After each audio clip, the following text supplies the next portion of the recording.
มาพี่น้องวันนี้ได้ของมาฝากอีกแล้วน้องจ๋าตำมะยมทำใหญ่ๆเลย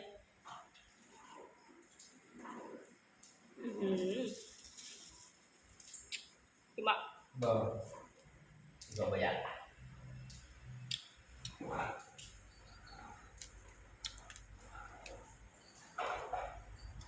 ครับ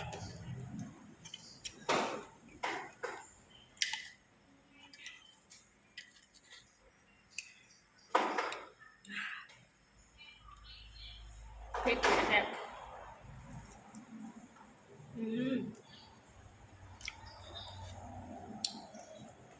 ทำเองแซ่บเอง